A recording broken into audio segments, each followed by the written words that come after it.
இந்த வீடியோ இப்போ ஆக்சுவலா இன்னைக்கே போட வேண்டியது. அதாவது எப்பன்னா மணி 9 மணிக்கு இப்பதான் பவர் வந்துச்சு. 6 மணிக்கு 5, 5:30க்கு போன பவர் இப்பதான் வந்துச்சு. ஸோ அதனால என்ன பண்றோம் அப்படின்னா, காலையில அப்லோட் பண்றோம் அப்படிங்கிறத குறிக்கிறேன். பேசியா ஒண்ணு புரிஞ்சுக்கங்க. சரியா? இப்ப நான் என்னோட புரொடக்டிவிட்டி அப்படிங்கிறது வந்து இப்ப பெருசா பாதிக்கப்படுது அப்படிங்கிறது எனக்கே தெரியுது. ஸோ நான் லேட் நைட்ல அப்லோட் பண்ணி உங்களுடைய தூக்கத்த கெடுக்க விரும்பல. இல்ல ஒரு இன்ஃபர்மேஷன குடுக்கணும் அப்படின்னு நினைக்கும்போது குடுக்க முடியாம உட்கார்ந்துருக்கேன் அப்படின்னு தெளிவா புரிஞ்சுக்கங்க. பட் இருந்தாலும் மோஸ்ட் ப்ராபபிலி ஒரு நைட் வீடியோ வரல அப்படின்னா, காலையில வந்துரும். அதுக்கு நீங்க என்ன பண்றீங்க அப்படின்னா, எடுத்து ஒரு வாட்டி சேனல செக் பண்ணிக்க. ஏதாவது புதுசா அப்டேட் பண்ணிருக்கா இல்லையா அப்படின்னு செக் பண்ணிக்கங்க. நான் போடுற அப்டேட் எல்லாமே கரண்ட் சினாரியோக்கு ஏத்த மாரி உள்ள அப்டேட்டா தான் இருக்கும். மத்தவங்க மாரி இத போடுவோம், அத போடுவோம் அப்படிங்கிறது கிடையாது.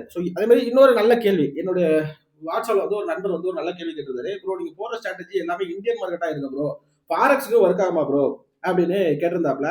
நான் சொல்ற கான்செப்ட் தெளிவா புரிஞ்சுக்கங்க. நான் போடுற எந்த ஸ்ட்ராட்டஜியா இருந்தாலும், இல்ல எமோஷனல் கண்ட்ரோல், இல்ல சைக்காலஜி அப்படின்னு என்ன டாபிக்கா இருந்தாலும், எல்லாத்துக்கும் காமனா இருக்கிற மாதிரி தான் நான் ஸ்ட்ராட்டஜி போடுவேன். இப்ப நான் வந்து ஒரு ஸ்ட்ராட்டஜி கிரியேட் பண்றேன், இல்ல வந்து கண்டுபிடிக்கிறேன் அப்படின்னா, அந்த இடத்துல வந்து நான் வந்து டெஸ்ட் பண்ணுவேன். எதுல டெஸ்ட் பண்ணுவேன்? ஃபர்ஸ்ட் ஸ்டாக்ல பண்ணுவேன். அதுக்கப்புறம் இண்டெக்ஸ் ஆப்ஷன்ல, நிஃப்டி ஆப்ஷன்ல, கால் ஆப்ஷன்ல ஒர்க் ஆகுதா, புட் ஆப்ஷன்ல ஒர்க் ஆகுதா பார்ப்பேன்.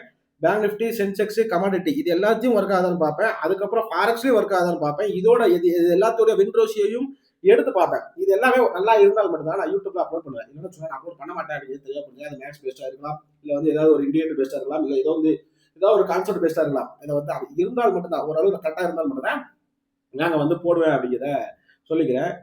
மெயின் கான்செப்ட்டுக்கு வந்துடலாம். சரி, அப்போ இது உங்களோட ஸ்ட்ராட்டஜி ஃபாரஸ்ட்ல ஒர்க் ஆகுமா? கண்டிப்பா ஒர்க் ஆனால் மட்டும் தான் நம்ம அப்லோட் பண்ணுவோம் அப்படிங்கிறது தெளிவா புரிஞ்சுக்கலாம். நான் ஆல்ரெடி கிளாரிஃபிகேஷன் கொடுத்துட்டேன். பட் இதே டவுட்டோட நிறைய பேர் இருக்கா கரெக்டா?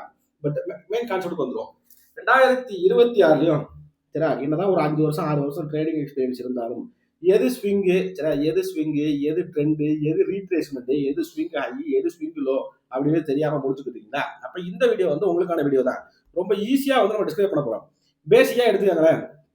பீப்புள் வந்து என்ன நினைச்சுக்குவாங்க, பீப்புள் வந்து என்ன நினைச்சுவாங்க, இது வந்து ஒரு நல்ல ட்ரெண்டா போயிருக்கு அப்படின்னு நினைச்சுப்பாங்க. அதே மாதிரி இதையுமே வந்து அப் ட்ரெண்ட் அப்படின்னு நினைச்சுப்பாங்க. பட் ஷார்ட் டேர்ம் பீரியட்ல இது வந்து ட்ரெண்ட் கிடையாது. நீங்க லாங் டேர்மா கன்சிடர் பண்ணும்போது அதை வந்து ரீட்ரேஸ்மெண்ட் அப்படின்னு தான் சொல்லுவாங்களே தவிர, பேசிக்கா இதோட ட்ரெண்ட் அப்படிங்கிறது வந்து டவுன் ட்ரெண்ட் தான். ஓகே, நீங்க பேசி நான் 5 மினிட்ஸ் டைம் ஃப்ரேம் வச்சிருக்கேன். கோல்டோட இது வந்து இங்க இருந்து இது டவுன் ட்ரெண்ட் தான். ஓகேவா, தெளிவா புரிஞ்சுங்க. இங்க இருந்து இங்க வரைக்கும் இது டவுன் ட்ரெண்ட் தான். இடையில இது ஆனது எல்லாமே ரீட்ரேஸ்மெண்ட். சரியா, இதுல ஆனது, இதுல ஆனது, இது எல்லாமே ரீட்ரேஸ்மெண்ட் தானே தவிர இது வந்து ட்ரெண்ட் கிடையாது. அப்போ இங்க நிறைய பேர் என்னோட அண்டர்ஸ்டாண்ட் படி நிறைய பேர் என்ன பண்றாங்க அப்படின்னா, இப்போ ட்ரெண்ட் இருக்கு அப்படின்னா ட்ரெண்டுக்கு ஏத்த மாதிரி ட்ரேட பிடிக்காம அதுக்கு ஆப்போசிட்டா மார்க்கெட் ரிவர்ஸ் ஆயிரும் அப்படின்னு சொல்லிட்டு பை ட்ரேட் எடுக்கிறது தான் ஜாஸ்தி. இதனாலதான் என்ன ஆகுது, +500 உங்களுடைய நீங்க பொசிஷன் வச்சிருக்கும் போது நீங்க எடுத்த உடனே ஒரு 500 இருந்து ஒரு 600 வரைக்கும் பிளஸ்ல காமிக்குது. அதுக்கப்புறம் அந்த மைனஸ் 1000 போகுது, 2000 போகுது, 3000 போகுது. 3000 போகும்போது நான் மேல வந்துரும் ஹோல்ட் போட்டு உட்காந்துருக்கேன். இப்ப இந்த மாதிரி சிலரெல்லாம் எங்க நடக்கும் அப்படின்னு கேட்டீங்கன்னா, இந்த இடத்துல தான் நடக்கும். உங்களுக்கு புரியும் நினைக்கிறேன். ஏன்னா வச்சுக்கோங்களேன், இப்ப நான் வந்து ஒரு பொசிஷன் வந்து ஓப்பன் பண்றேன், ஒரு பை கன்ஃபர்மேஷன் கிடைக்குது அப்படின்னு சொல்லிட்டு இந்த இடத்துல ஒரு பொசிஷன் ஓப்பன் பண்றேன். எனக்கு வந்து என்ன நடக்கும், மேல போயிருக்கும். சரி, மேல போயிருக்கும். பட் நான் எக்ஸ்பெக்டேஷன் ஃபர்ஸ்ட் நான் என்ட்ரி எடுக்கும்போது என்னோட எக்ஸ்பெக்டேஷன் வந்து டார்கெட் லெவல் வந்து கொஞ்சம் ஹையரா தான் இருக்கும். ஓகே, ஹையரா தான் இருக்கும். ஏன்னா முதல் என்ட்ரிலேயே அப்படி இருக்குன்னு வச்சுக்கோமே. சைக்காலஜிக்கலா தான் பேசுறேன் நானு. ரியாலிட்டி தான் பேசுவேன். தெரியாத கான்செப்ட் பேச மாட்டேன் அப்படி வச்சுக்கோ. ஓகே, ஒரு 1000 பிளஸ்ல காமிச்சிருச்சு. எனக்கு வந்து என்னோட மனசுக்கு சொல்ல 1000 போதாது, ஒரு 900 காமிக்குது வச்சுக்கோங்க. இல்ல ரவுண்டா 1000 வரட்டும், அப்ப புக் பண்ணிடுவோம் அப்படிங்கிற ஒரு மைண்ட் செட் எனக்குள்ள கிரியேட் ஆகுது. இது ரவுண்டா 1000 வருது. ஓகே, சரி ஒரு 1500 வரட்டும் புக் பண்ணிடுவோம் அப்படிங்கிறது வந்து என்னோட எக்ஸ்பெக்டேஷன் வந்து கூட்டிட்டே போகுது. பட் இதை கண்ட்ரோல் பண்றதுக்கு தான் இங்க ஸ்ட்ராட்டஜின்னு ஒண்ணு தேவைப்படுது. ஓகேவா, பட் ரியாலிட்டில என்ன நடக்குது, நம்ம இந்த ரிவெஞ்ச் ட்ரேடு, அதாவது ரிவெஞ்ச் ட்ரேடுங்கிறது வேற கான்செப்ட். பட் இந்த மார்க்கெட்டுக்கு ட்ரெண்டுக்கு அகனிஸ்டா எடுக்கக்கூடிய ட்ரேடு, சரி, ட்ரெண்டுக்கு அகனிஸ்டா எடுக்கக்கூடிய ட்ரேடு நம்ம வந்து எடுக்கிற பட்சத்துல 1000 பிளஸ்ல காமிச்சிட்டு -2000 காமிக்குது. ஓகே, -2000 வந்து காமிக்குது. இல்ல திருப்பி மேல வந்துரும் அப்படிங்கிற ஒரு கான்ஃபிடென்ட்ல நம்ம ஹோல்ட் பண்றோம். கரெக்டா கான்ஃபிடென்ட்ல ஹோல்ட் பண்றோம்.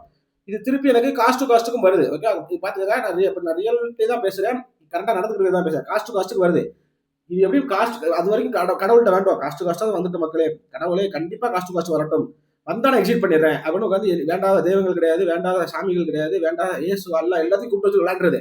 ஆனா வந்ததுக்கு அப்புறம் காஸ்ட் காஸ்டே வந்துருச்சுல, அப்ப கண்டிப்பா இது மேல போயிடும் அப்படிங்கிற ஒரு கான்ஃபிடென்ட்ல திருப்பி அந்த ட்ரேடை விட்டு ஜீரோ ஆயிட்டு உட்காந்துருக்கிறது தான் ரியாலிட்டி. இப்படிதான் உங்களுடைய மார்க்கெட் அப்படிங்கிறது வந்து சைக்காலஜிக்கலா ஒர்க் ஆகும். பட் இதை அவாய்ட் பண்றதுக்கு நான் என்ன பண்ணணும் அப்படின்னு கேட்டா, என்னோட சைக்காலஜிக்கலா நான் இம்ப்ரூவ் பண்ணணும்னு கேட்டீங்கன்னா, நான் சைக்காலஜிக்கலா இம்ப்ரூவ் பண்ணணும் அப்படிங்கிற அவசியங்கள் கிடையாது. ஏன் கிடையாது, எனக்கு ஒரு ஸ்ட்ராட்டஜியா இருந்துச்சு அப்படின்னா நான் அந்த இடத்துல என்னோட ஸ்ட்ராட்டஜி படி இந்த இடத்துல நீ என்ட்ரி எடுக்கக்கூடாது, இப்போ எடுக்கணும் அப்படிங்கிறது ஒரு ஸ்ட்ராட்டஜி அப்படிங்கிற மாதிரி எடுக்கக்கூடாது அப்படிங்கிறது ஒரு ஸ்ட்ராட்டஜி தேவைப்படுது. கரெக்டா, இந்த இடத்துல என்ட்ரி எடுத்துடக்கூடாது, அது ரீப்ளேஸ்மெண்ட் தான். அப்போ இந்த ரீப்ளேஸ்மெண்ட் முடிஞ்சதுக்கு அப்புறம் நான் இதை செல் ட்ரேட தான் பிடிக்கணும் அப்படின்னு ஒரு ஸ்ட்ராட்டஜி தேவைப்படுது. அப்ப இந்த இடத்துல என்ட்ரி எடுக்கக்கூடாது, இந்த இடத்துல என்ட்ரி எடுக்கக்கூடாது. இதுக்கு பதிலா என்ன பண்ணலாம், இங்க இருந்து நான் செல் எடுக்கலாம், இங்க இருந்து நான் செல் எடுக்கலாம் அப்படிங்கிறத டிஸ்கிரைப் பண்ணணும். கரெக்டா? இதை டிஸ்கிரைப் பண்ற மாதிரி தான் நான் உங்களுக்கு ஒரு புதிய ஒரு விஷயத்த வந்து கொண்டு வந்திருக்கேன். என்ன விஷயம் அப்படின்னு கேட்டீங்க அப்படின்னா, எல்லாரும் 1008 இண்டிகேட்டர் யூஸ் பண்ணிருப்பீங்க. கரெக்டா? இப்ப நீங்க யூஸ் பண்ற இண்டிகேட்டருக்கான பர்பஸ் தெரியா புரிஞ்சுங்க.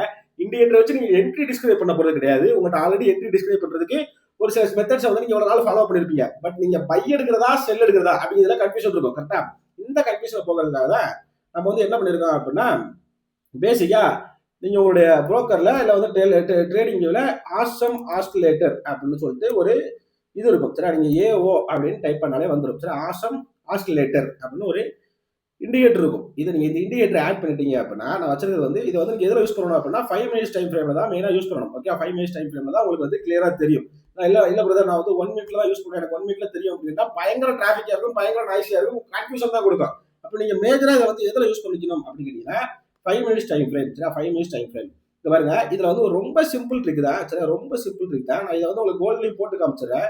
ஓகே, தெளிவா புரியும். இங்க பாருங்க, இப்ப இதுல வந்து பாருங்க, என்னைக்காவது மார்க்கெட் ஏன் ஸ்விங் ஹை வைக்குது, ஸ்விங் லோ வைக்குது. ஓகே, மார்க்கெட் ஏன் ஸ்விங் ஹை வைக்குது, அது ஸ்விங் லோ வைக்குது, திருப்பி ஒரு ஹை வைக்குது, திருப்பி ஒரு லோ வைக்குது. மார்க்கெட்டுங்கிறது கடல் அலை மாதிரி தான் ஒர்க் ஆகும் அப்படிங்கிறதோட அர்த்தங்கள் நமக்கு தெரியுமா? அப்படி தெரிஞ்சுச்சுன்னா நீங்க என்ன சொல்றீங்க அப்படிங்கிறது நீங்க எனக்கு கமெண்ட்ல சொல்லுங்க. ஓகே, ஏன்னா நானும் புரிஞ்சுப்பேன், உங்களுக்கு உங்களோட அண்டர்ஸ்டாண்டிங் என்ன அப்படிங்கிறத நானும் புரிஞ்சுப்பேன். அதுக்கான விளக்கத்தை நம்ம கூடிய சீக்கிரத்துல கொடுத்துருவோம் அப்படிங்கிறத புரிஞ்சுக்கலாம். அது ஒரு பேசிக்கோ இன்ஃபர்மேஷன் மட்டும் இதுல இந்த வீடியோல கொடுத்துரும். சரியா? நான் கொஞ்சம் வீடியோ ரொம்ப ஃபாஸ்டா போயிடக்கூடாது அப்படின்னு சொல்லிட்டு, எனக்கு ரொம்ப லாங்கா போயிடக்கூடாது சொல்லி கொஞ்சம் ஃபாஸ்டா போற மாதிரி இருக்கும். பட் கொஞ்சம் ஃபாஸ்டா கம்மி பண்ணி வச்சு பாத்தீங்க அப்படின்னா இன்னும் உங்களுக்கு கிளியரா இருக்கும். உங்களுக்கு ஸ்லோவா போனா ஸ்ட்ராட்டஜி மட்டும் ஸ்லோவா எக்ஸ்பிளைன் பண்ணிடலாம். வரல, பேசியா இந்த இண்டிகேட்டர் எதுக்கு யூஸ் ஆகுது அப்படின்னு கேட்டீங்கன்னா, ஸ்விங் ஹையையும், சரியா, ஸ்விங் ஹையையும், ஓகே, ஸ்விங் ஹையையும் ஸ்விங் லோவையும் கண்டுபிடிக்கிறதுக்கு யூஸ் ஆகுது. ஸ்விங் ஹை என்ன, ஸ்விங் லோ என்ன, சரியா, ஸ்விங் ஹை என்ன, ஸ்விங் லோ என்ன அப்படின்னு கண்டுபிடிக்கிறதுக்கு இந்த இண்டிகேட்டர் யூஸ் ஆகுது.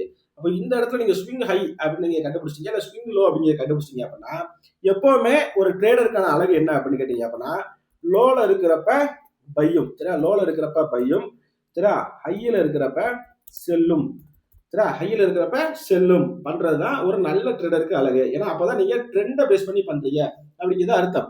ஸோ இப்போ வந்து இது எப்படி ஹை லோ கண்டுபிடிக்கிறது அப்படிங்கிற கான்செப்ட் வரும். ஸோ இதுல ஓகேங்களா, இப்போ மார்க்கெட்டுங்கிறது வந்து ஒரு இப்போ ஒரு ஒரு ஹை வச்சிருச்சு.